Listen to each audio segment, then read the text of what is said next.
회개의 기도를 통해 얻는 능력, 의의 간구는 역사하는 힘이 많으니라 라는 제목으로 말씀을 함께 나누고자 합니다. 우리 먼저 옆에 분들과 함께 인사하도록 하겠습니다. 당신의 기도는 결코 땅에 떨어지지 않습니다. 한번 이렇게 인사합시다. 세계적인 바이올린 중에 스트라디바리우스라는 악기가 있습니다. 아시는 분들은 아실 거고요. 이탈리아의 안토니오 스트라디바리우스가 그 가문에서 만들어진 악기입니다. 바이올린 한 대의 값이 어느 정도 할까요? 이 스트라디바리우스의 악기의 가격이 대충 예상할 때 우리가 1부 때 한번 물어봤어요. 어느 정도 예상을 하느냐 그랬더니 한 몇억 이렇게 몇 천만 원 이렇게 예상을 하더라고요. 보통 스트라디바리우스는요 한 200~300억 정도의 가격 값치를 가지고 있습니다. 그래서 실질적으로 지금은 현재 판매가 이루어지진 않는 걸로 알고 있고요. 일본에 가장 많이 소유를 하고 있고, 그래서 그 거장들에게 렌탈을 하는 그런 악기들로 그렇게 사용되고 있습니다.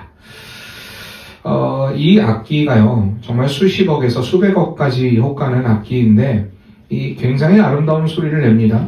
물론 이 아름다운 소리를 내기 위해서는요, 그 메이플이라는 그 가장 좋은 어떤 단풍나무를 가지고 악기들을 만들어 가기도 하는데 무엇보다도 그 악기에 어떤 자재를 썼냐 그것도 중요하지만 중요한 것은 이 몸체가 정말 완벽하게 비어 있어야 하고요. 또한 정교하게 서로 연결되어야만 이 연주자가 활로 그 악기를 연주할 때에 그 아름다운 공명이 생겨나게 된다는 것입니다. 그런데요, 이 대가들은요, 이 악기를 딱 연주할 때 활만 쫙 거봐도, 이 악기가 터졌다. 그러니까 이 악기의 조그마한 실금, 눈에 보이지 않을 정도의 실금만 봐도 금방 느껴요. 금방 알 수가 있습니다. 그리고 악기 소리가 이렇게 새는 소리들이 계속해서 나게 됩니다. 또 안에 그 다른 어떤 끈적끈적한 이물질이 가득 차 있다면요, 결코 아름다운 공명을 낼 수는 없다라는 것입니다. 여러분, 우리의 기도도 이와 마찬가지입니다. 여러분, 기도는요, 하나님의 마음과 우리의 영혼이 만나는 거룩한 공명입니다. 하나님의 능력이 나라는 악기를 통하여서 이 땅에 울려 퍼지는 과정이 기도라는 것입니다. 그런데 우리의 영혼에요, 죄라는 금이 가 있거나 우리가 회개하지 않는 욕망을 가지고 있다면요, 그러한 이물질로 우리가 가득 차 있다면 하나님의 전능하심이 우리의 삶을 통해 온전하게 울려 퍼질 수는 없습니다. 오늘 우리가 다루게 될 회개라는 것이 바로 우리의 그 영혼의 금을 수리하고 또한 이물질을 닦아내는, 그래서 다시금 하늘의 소리를 온전하게 내보내는 그런 악기의 수리와 같은 시간입니다. 우리가 오늘 이 말씀을 통하여서 우리 영혼이 정결해지고요, 하나님의 능력이 우리의 삶 가운데 가장 아름다운 선율로 공명되어지는 그런 은혜가 있기를 바랍니다. 아멘. 우리가 2월 한 달 동안의 기도의 여정이라는 우리가 믿음의 여정을 함께 걸어왔습니다. 그리고 오늘 이제 마지막 4주차에는요, 이 기도의 여정의 완성이자 이 능력의 원천인 회개의 기도에 대해서 우리가 지금 오늘 다루게 된다는 사실입니다. 우리가 이게 3주간 하나님과의 연결 그리고 위탁에 관한 것에 집중했다면, 오늘은 우리가 그 연결을 방해하는 그 장애물들, 방해 요소를 제거해야 되는데, 바로 우리가 회개를 통하여, 회개의 기도를 통하여 그 모든 것들을 제거하고 하나님 앞에 나아가는 자가 되어야 한다는 것을 오늘 말씀을 통해 듣게 될 것이라는 것입니다. 오늘 야고보서가 기록될 당시는요, 기독교인들에게는 굉장히 큰 박해가 있었습니다. 박해도 있었고요, 어려움도 있었고요, 그들의 어떤 실질적인 삶에도 극심한 가난이 있었다는 것입니다. 질병도 있었고요. 그 가운데 참 안타까운 것은 어떤 사회적인 고립도 고립이지만 이 육체적인 어떤 질병도 질병이지만 또 영적으로는요, 이 내부적인 이 공동체 내에 어떤 갈등들이 존재했었다라는 것입니다. 그래서 우리가 야고보서를 통해 보면요, 믿음이라는 것이 어떤 너희의 삶의 관념이 아니다. 믿음은 실질적으로 행함이 되어야 된다. 제가 계속해서 강조하는 믿음은 삶이다 라고 얘기하는 것처럼 우리의 삶에서 실질적으로 그 행함이 있는 믿음이 되어야 한다라는 것을 계속해서 하고 있다라는 것입니다. 오늘 그 가운데 그 최종 결론인 이 야고보가 제시하는 것은 바로 기도입니다. 너희가 행함이 있는 그 믿음의 가장 그 최고는 바로 기도다. 기도하는 믿음이 되어야 한다는 것을 오늘 우리에게 강조하고 있다는 것입니다. 특별히 오늘 우리가 읽었던 13절 말씀을 통해서 고난받는 성도는요, 개인적으로 무엇을 해야 되는가? 기도해야 된다는 것. 그리고 병든자가 공동체 안에 있을 때 함께 무엇을 해야 되는가? 바로 기도해야 된다는 이야기입니다. 그리고 이것이 단순히 어떤 종교적인 위안이 아니라 바로 너희의 삶의 실질적인 힘이고 에너지고 원천이 된다. 힘의 원천이 된다는 것을 분명히 야고보가 강조하고 있다는 것입니다. 먼저 우리가 살펴볼 13절 말씀입니다. 우리 함께 읽어보도록 하겠습니다. 너희 중에 고난 당하는 자가 있느냐? 그는 기도할 것이요. 즐거워하는 자가 있느냐? 그는 찬송할지니라. 자, 삶의 모든 영역을 기도로 하나님 앞에 아뢰야 된다라고 지금 이야기합니다. 자, 두 가지로 이야기하죠. 첫째, 고난 당할 때에 너희가 무엇을 해야 된다고요? 기도해야 된다는 것입니다. 너희가 고난이 있을 때에, 여기서 고난이라고 하는 말은요, 단순히 어떤 너희의 삶 가운데 좀 재수없는 일이 생기거나 운이 나쁜 상태에 있을 때 이것을 이야기하는 게 아닙니다.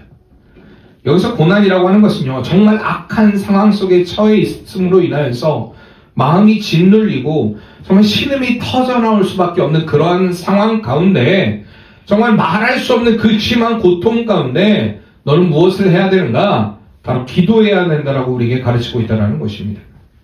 내 힘으로 도저히 해결할 수 없는 어떤 거대한 슬픔이 찾아왔을 때에, 내가 감당할 수 없는 정말로 그 환경들이 나를 압박하고 내 영혼을 짓누르고 있을 때에 우리는 무엇을 해야 되는가? 기도해야 한다는 사실입니다.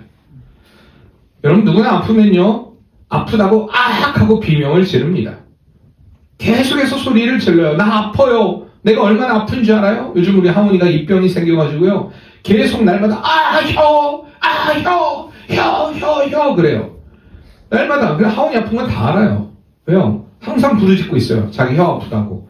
계속 구내염 때문에 막 여기 생기고 저기 생기고 지금도 세 군데나 생겼는데 막 고통스러우니까 막 부르짖어요. 여러분, 우리도요, 아무도 없는 곳에서 어떨 땐 고통 중에 있을 때 막 신음소리를 냅니다. 때로 하나님, 어떻게 저한테 이럴 수 있습니까? 울분을 토해내기도 합니다. 여러분, 우리가요, 이러한 비명을 지른다는 것은 지극히 인간적인 거예요. 정상적인, 정직한 어떤 반응입니다. 그런데 오늘 야고보가 이야기합니다. 진정으로 믿음이 있는 사람들은, 진정한 영적인 성숙을 이룬 사람들은 그 비명을 하나님께로 올려드리는 기도로 바꾼다는 것입니다. 단순히 비명의 상태에 머물러 있는 것이 아니라 그 비명을 기도로 바꾸는, 기도의 언어로 바꾸는 그 사람이 바로 믿음의 사람입니다. 여러분, 아이들 한번 생각해 보세요. 아이가요, 배고플 때에 막 울어댑니다. 기저귀가 젖으면요, 막 울어댑니다. 분명히 아이는 비명을 지르고 있어요. 악 하고 울부짖으며 엄마에게 막 어필을 해요. 그런데 엄마는 금방 알아듣죠. 아, 아이가 배고프구나. 아, 나를 도와달라는 얘기구나. 아, 기저귀가 축축하다고 갈아달라는 이야기구나. 분명하고 명확한 메시지로 받아들입니다. 그 아이의 비명을 요청으로 받아들인다는 것입니다. 여러분, 우리 기도도 이와 같습니다. 고난 중에 우리가 내뱉는 신음, 눈물, 여러분, 하나님이 보시고 우리가 그 기도가 하나님 앞에 상달될 때에, 그 간구가 하나님 앞에 상달될 때에 하나님은 우리의 그 간절한 기도를 듣고 응답하시는 하나님이시라는 사실입니다. 그래서 우리가 기도한다는 것은 어떤 고난을 당장 없애달라고 하는 하나님 앞에 내미는 청구서와 같은 것이 아닙니다. 기도라는 것은요, 고난의 한복판에서 하나님과 나를 잇는 생명줄과 같은 이러한 행위라는 것입니다. 많은 사람들이요, 고난의 어떤 삶을 원망이나 하소연으로 흘려보내면서 에너지를 소비합니다. 그런데요, 여러분 잘 보면 원망은요, 결국에는 고난을 재난으로 만들게 됩니다. 우리가 자꾸 원망하고 불평하면 그저 고난은 재앙이 돼버려요. 그런데 그 가운데 우리가 기도하게 되면요, 고난은 하나님께서 나를 빚으시는 은혜라는 것을 깨닫게 됩니다. 우리가 정을 가지고 그 돌을 깨부수는 석공들을 보세요. 우리들의 보기에는 그냥 돌이에요. 돌덩어리입니다. 근데 석공의 손에 들리면요, 아름다운 조각이 되지 않습니까? 그런 것처럼 우리가 하나님께 기도를 올려드릴 때에 결국에 우리가 고난 가운데 그 하나님 앞에 그 고난을 하나님 앞에 올려드리며 우리가 기도할 때에 하나님은 우리를 아름답게 빚어가신다는 사실입니다. 그래서 여러분의 비명을 기도로 바꿔야 됩니다. 우리의 비명을 이렇게 기도로 바꾸기 시작할 때에 나를 죽일 것 같았던 이 고난은요, 오히려 하나님께로 나를 더 이끌어가는, 하나님께로 나를 더 밀어넣는 강력한 능력이 된다는 사실입니다.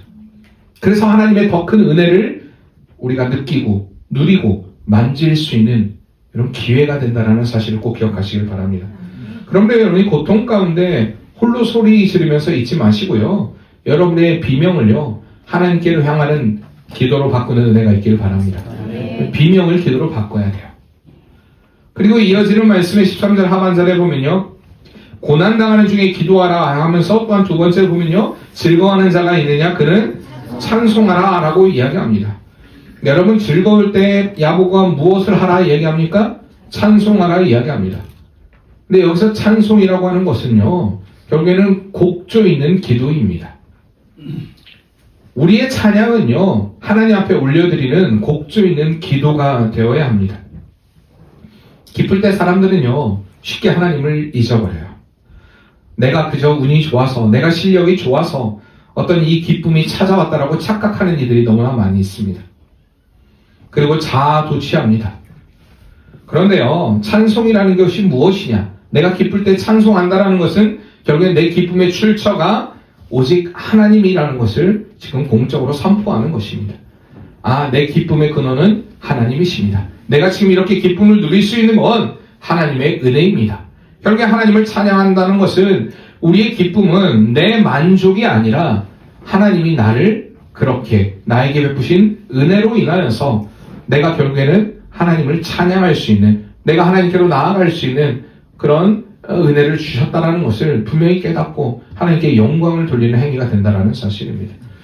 그래서 우리가 기도가요, 고난 중에서 하나님을 붙잡는 어떤 뿌리라고 한다면 찬송은 평안 속에서 하나님을 고백하는 열매라는 사실입니다.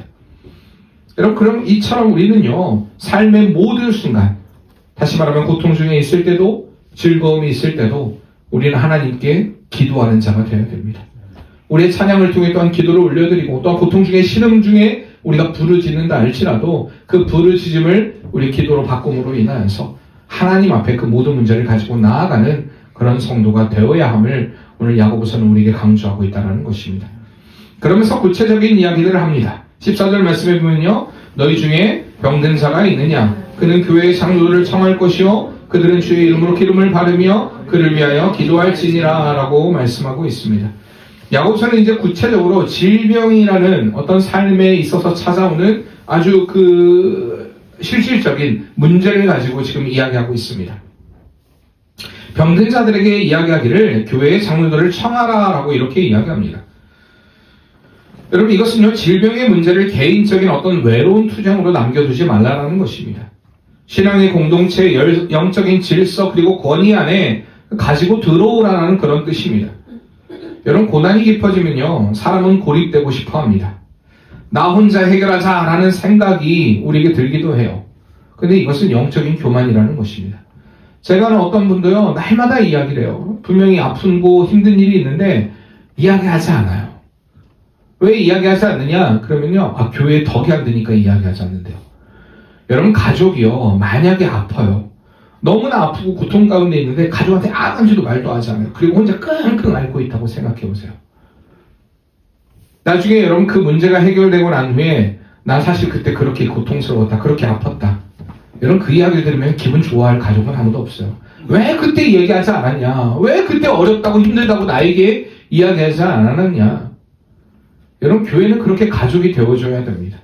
서로의 아픔, 서로의 고통에 대해서 헐뜯고 비난하고 아이고 저렇게 맨날 아프다 손가락질하는 것이 아니라 여러분, 같이 품어줘야 돼요.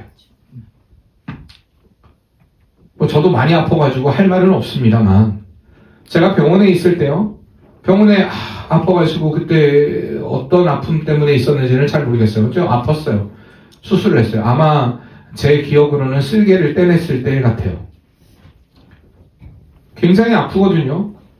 그런데 너무 아파가지고 있는 그 다음날, 수술한 그 다음날 어떤 한 분이 오셔가지고 이렇게 맨날 아파가지고 왜 이렇게 사모님을 힘들게 하세요? 저한테 막 그냥 호통을 치더라고요. 제가 진짜 얼마나 아프든지, 물론 제 아내한테 미안하죠. 저도 아프니까. 근데 아파서 진짜 힘들어하는 사람한테 와가지고 그렇게 맨날 아프냐고 그러면 어떡해요? 그분도 얼마 뒤에 쓸개 떼냈습니다. 여러분 사실 생각해보세요. 우리가요 아픔 중에 있을 때에 서로 비방하고 힐난하는 건 남이 할 수 있는 일이에요. 근데 가족은요 절대 그렇게 하지 않아요. 품어줘요. 사랑해줘요. 그리고 견뎌주고 같이 기도해줍니다. 오늘 이 말씀이 이거예요. 너희의 믿음이 무엇인가? 아픈 자가 있느냐? 가서 교회 가지고 와라. 그러니까 그게 무슨 말이에요? 결국에 그 아픈 사람은 교회 공동체를 믿고 기도로 부탁하라는 것이고, 그 공동체는 그를 위해 무엇 해달라는 것입니까? 기도해달라는 것입니다. 여러분 이게 바로 믿음의 공동체예요. 모든 치유, 나 혼자 이 문제를 해결하는 것이 아니라 함께 기도하면서, 함께 우리가 도구하면서 하나님의 그 만지심과 하나님의 이끄심을 누리는 이런 그는 은혜의 기회가 되어야 한다는 것입니다. 그러니까 고난 중에 있는 실질적인 예를 지금 들고 있는 거예요.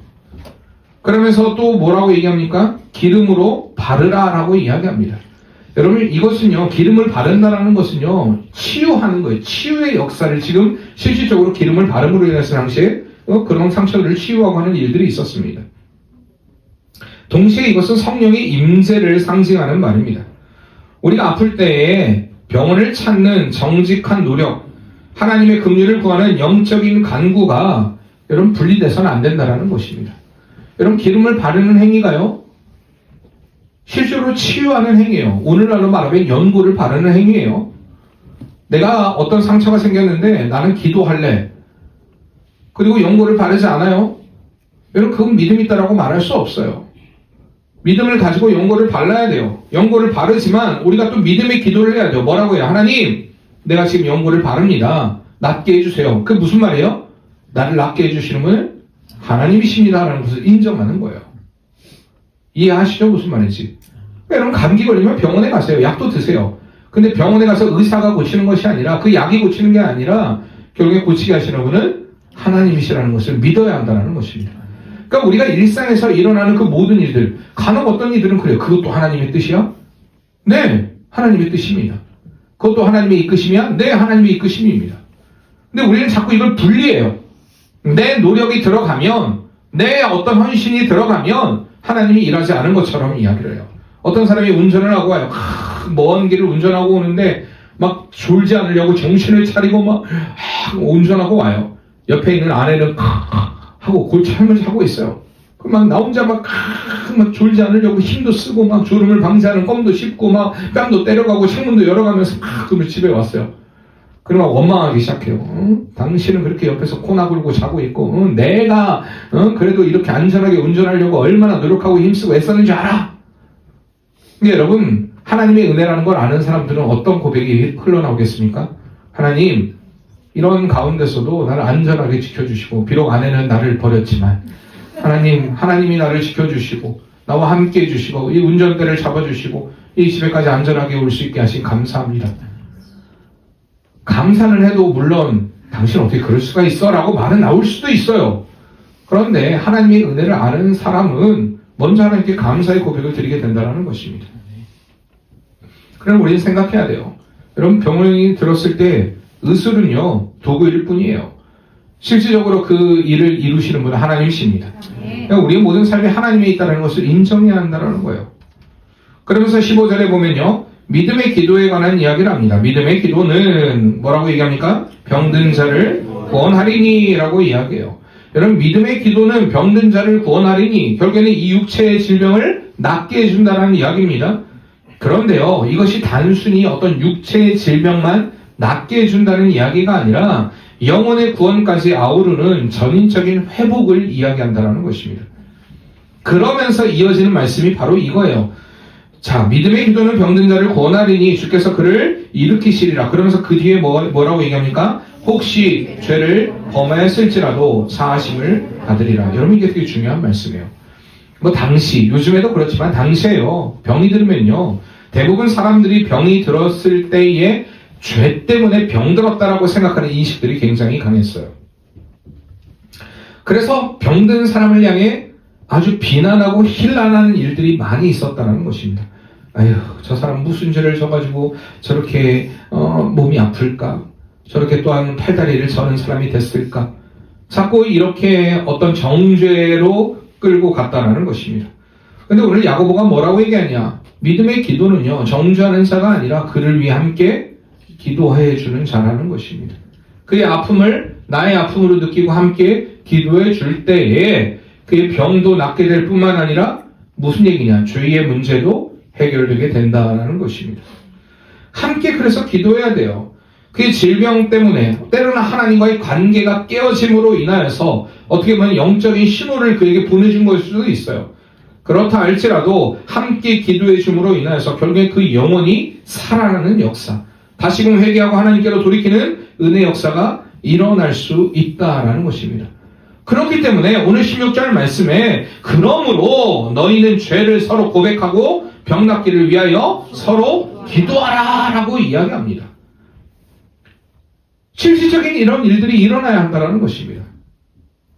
너희가 서로 정죄하고 서로를 힐난하고 헐뜯는 것이 아니라 함께 기도해주는 공동체가 되어야 된다.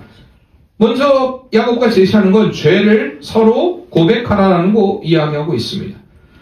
야고보는요, 기도의 능력이 터져 나오는 관문을 서로 고백함이라고 제시합니다. 여러분, 죄라는 것은요, 어둠 속에서 자라나게 됩니다. 여러분, 사단은 우리의 비밀을 먹고 삽니다. 우리가 신뢰할 수 있는, 그래서 공동체 안에서 나의 연약함, 나의 죄를 정직하게 드러내야 돼요. 죄는요, 그럴 때 죄는 더 이상 우리를 지배하려는 권세를 잃어버리게 됩니다. 어둠 속에서 끌고 나와야 돼요. 사단은 참속거리를 결국엔 잃어버리고 도망가게 됩니다. 자꾸 그거를 은밀하게 감추고 있음으로 인하여서 내가 해결할 수 없는 문제 가운데, 그 상태 가운데 이르렀을 때에 여러분, 결국엔 그것은 계속해서 나를 잠식해 가요. 나는 계속해서 그 아주 죄악으로 파고 들어가게 됩니다. 근데 함께 기도해 주기 위해서 우리 공동체 안에서 막 그렇다고 해서 오늘부터 다 여러분들의 뭐 죄를 다 막 토설하고 이야기하라, 그건 아니에요. 믿을 만한, 때로는 내가 하나님 너무 힘들어요, 그때 나를 위해 함께 기도해 줄 그 사람에게 같이 오픈하고 함께 기도해 달라라고 이야기할 수 있는 그런 초청들이 있어야 한다는 것입니다. 그러면서 이야기하기를 의인의 기도는, 의인의 간구는 역사하는 힘이 크다라고 이야기합니다. 여러분, 여기서 의인이 누구일까요? 도덕적으로 무결한 사람, 죄가 없는 사람이 의인일까요? 아니에요. 우리가 성경에서 이야기하는 의인은요, 바로 예수의 십자가를 인하여서, 그 십자가의 공로로 인하여서 정결해진 사람을 이야기합니다. 그러므로 인하여서 하나님과의 바른 관계 가운데 들어간 자들을 이야기해요. 여러분, 우리가 누구도 의인이라 말할 수 있는 사람은 없습니다. 우리는 십자가의 공로로 인하여서 의인된 자입니다. 우리는 이것을 늘 기억해야 한다는 것입니다. 이렇게 우리가 예수 그리스도의 보혈의 공로를 의지하면서 함께 기도하는 그 믿음의 공동체가 되어야 돼요.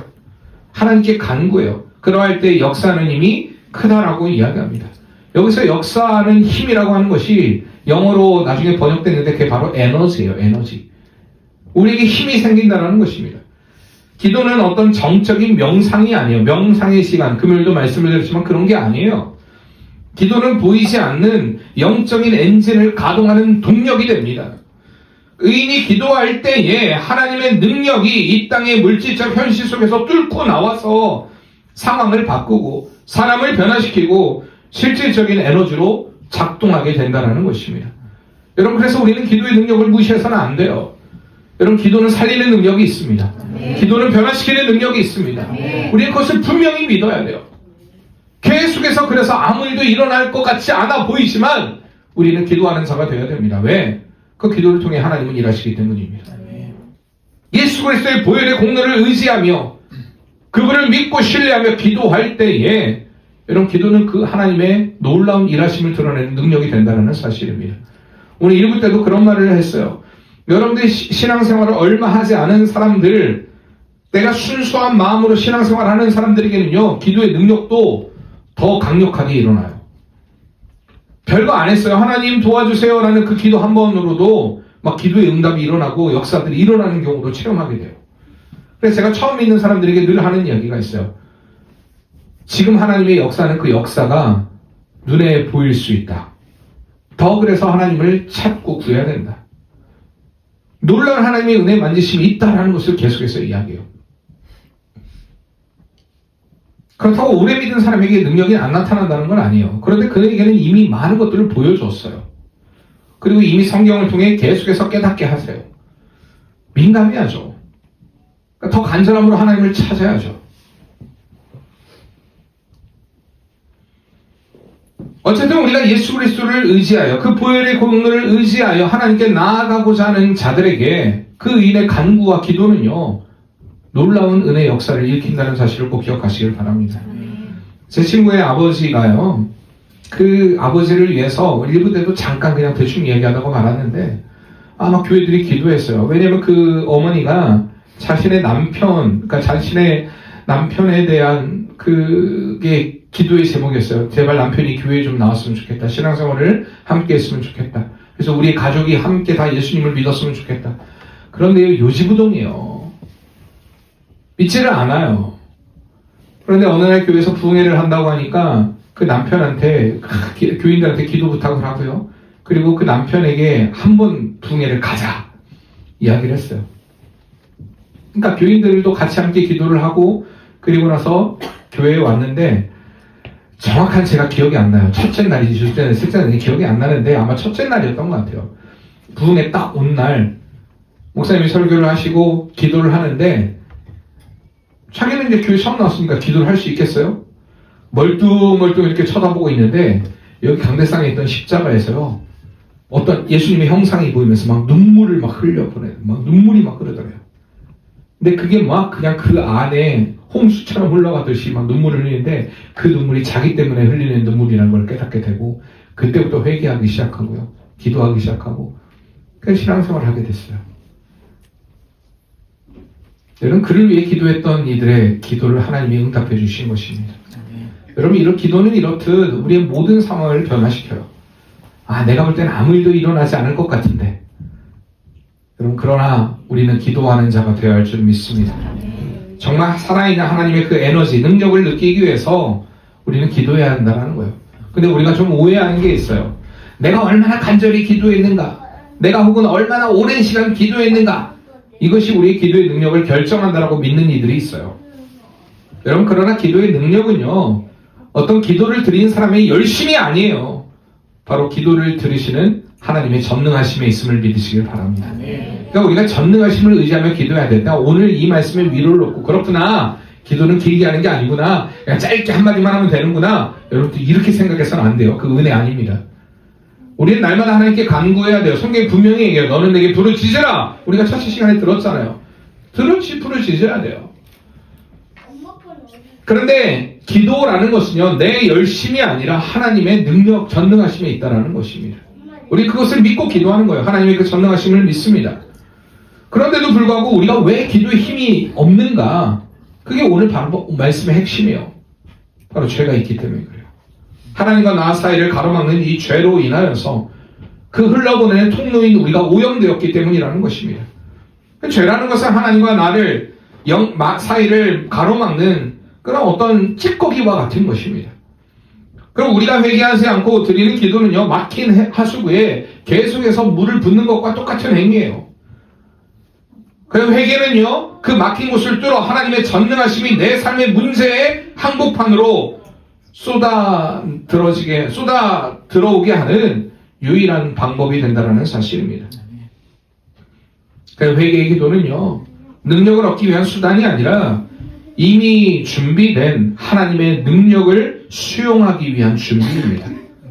우리는 회개에 대한 심령으로, 회개의 심령으로 늘 하나님 앞에 나아가야 돼요. 주님, 나는 죄인입니다. 이렇게 정직하게 고백할 때에 하나님의 하늘의 그 전능한 에너지가 우리의 삶 가운데 흐르기 시작한다는 사실입니다. 우리가 2월 기도의 여정을 마무리하면서요, 우리가 강력한 기도의 원리를 분명히 우리의 삶 가운데 배웠습니다. 우리가 무엇보다도 정결한 마음으로 하나님 앞에 부르짖어야 돼요. 그래서 우리가 기도할 때 하나님 감사합니다. 그 다음에 무엇을 기도합니까? 나의 죄를 용서하여 주시옵소서. 회개의 기도를 먼저 하는 것입니다. 막힌 하수구를 뚫듯이 하나님과 나 사이에 가로막힌 모든 죄의 장벽들을 허물어야만 우리가 하나님께 온전한 기도를 올려드릴 수 있고, 그 하나님이 부어주시는 그 은혜의 능력이 우리의 삶 가운데 실질적으로 역사는 역사가 된다는 사실입니다. 그래서 우리가 2월 한 달 동안 좀 세 가지를 말씀을 들었지만 좀 세 가지를 다시 한번 결단해 봅시다. 여러분, 감정을요, 우리가 즉시 기도화하는 훈련을 하시길 바랍니다. 그저 감정, 내가 화가 나 있다, 내가 지금 짜증이 나 있다, 나는 지금 내 감정을 방해하지 마라, 나 건드리지 마라, 나 지금 터진다. 여러분, 이게 아니라 고난이 올 때에, 힘들고 어려움이 올 때에, 화가 날 때 화나는 거 내가 당연한 거 아니냐, 하나님이 나에게 주신 감정 아니냐, 여러분 그런 상태에 머물러 있지 말고요, 하나님 앞에 기도로 나아가시길 바랍니다. 하나님, 내가 지금 화가 나요. 하나님, 나의 마음을 좀 다스려 주세요. 하나님, 내가 지금 짜증이 나요. 나의 마음을 다스려 주세요. 하나님, 내가 지금 이것을 해결할 수 없어요. 나는 고통 중에, 고난 중에 있어요. 하나님, 이 문제를 가지고 하나님 앞에 나아갑니다. 하나님께 내어 맡깁니다. 하나님, 나를 만져주세요. 여러분, 이렇게 기도로 나아가는 성도 되시길 바랍니다. 즐거울 때 기도하시길 바랍니다. 여러분, 즐거울 때 하나님을 찬양으로 기도해야 돼요. 주님의 높고 위대하심을 그냥 말로만이 하는 게 아니라 진짜 하나님의 일하심, 모든 것을 손으로 바꿔가실 그 하나님을 기대하면서 여러분 기도의 자리로 나아가시길 바랍니다. 두 번째로, 여러분이 정직한 고백의 안전지대를 찾아야 돼요. 다시 말하면 여러분들이 혼자 해결할 수 없는 그 문제 가운데 혼자 고심하고 혼자 고민하지 마시고요, 함께 이야기해줄 사람, 믿음의 사람들을 찾아가야 돼요. 믿음 없는 새신자 찾아가가지고 이야기하지 마시고 믿음의 사람들을 찾아가서 같이 함께 이야기 나누면서 같이 함께 기도를 요청해야 돼요. 함께 기도를 요청해야 돼요. 혹시나 여러분 누군가가 여러분에게 찾아와서 정말로 속 깊은 이야기를 하고 기도의 부탁을 할 때에 제발, 아유 그 집사가 그렇더냐, 또 그러지 마세요. 또 품고 함께 기도해 주세요. 함께 기도해 달라는 얘기입니다. 저를 위해 기도해 주세요. 하고 옆에 분들에게 이야기했어요. 저를 위해 기도해 주세요. 저를 위해 기도해 주세요. 여러분, 이 한마디가요, 여러분을 올가매고 있던 이 죄의 사슬을 끊어내는 폭탄이 됩니다. 이 교회 공동체의 이 도고 기도가 가진 에너지, 여러분 그것을 신뢰하길 바랍니다. 우리가 함께 기도할 때, 별거 아닌 것 같지만 우리가 기도할 때에, 별거 아닌 것 같지만 내가 잘 모르지만 우리가 금요일도 기도의 제목들을 주면서 기도하지만, 여러분 그렇게 기도할 때 간절한 마음을 가지고 그렇게 함께 기도할 때 여러분 그것이 우리에게 능력이 되는 줄 믿으시길 바랍니다.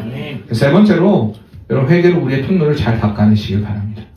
늘 하나님 앞에 나의 죄악을 정직하게 이야기하고, 내가 환경을 탓하고 상황을 탓하기 전에 먼저 내 마음이 온전하게 하나님께로 향해 있는가, 하나님과의 관계 가운데 나를 가로막는 그런 죄의 덩어리들이 있지 않은가, 여러분 우리가 그것을 끊어내는 은혜의 역사 있기를 바랍니다.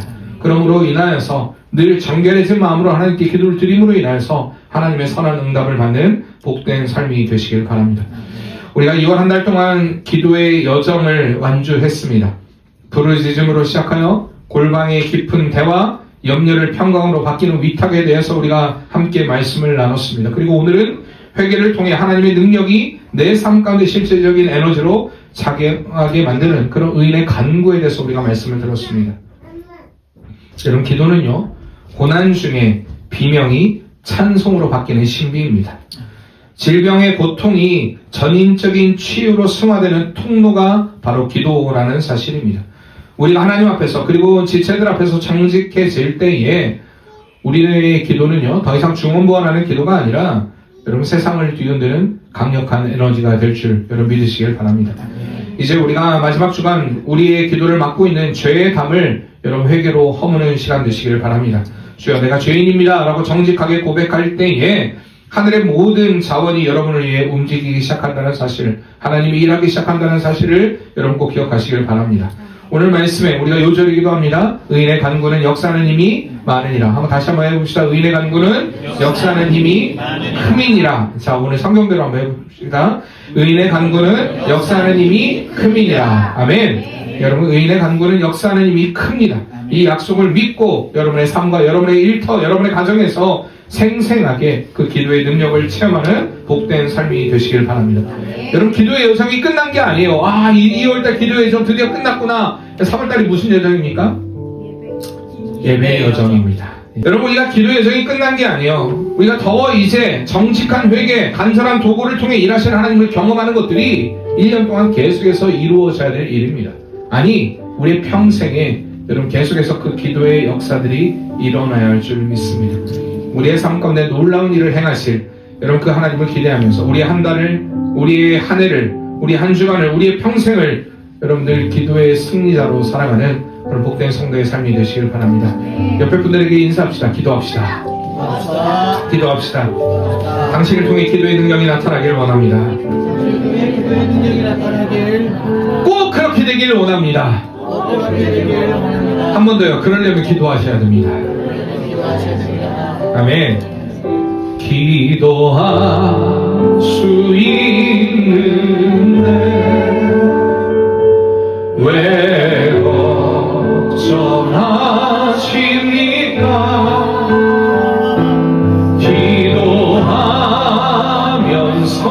기도하면서 왜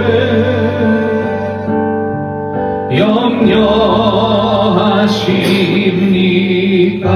기도할 수 있는데 기도할 수 있는데 왜 실망하십니까? 실망하십니까? 기도하면서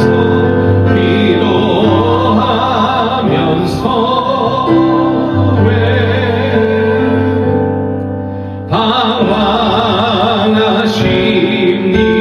방황하십니까? 주님 앞에 무릎 꿇고 간구해 보세요. 마음을 정결하게 뜻을 다하여 기도할 수 있는데 왜 걱정하십니까? 기도하면서 왜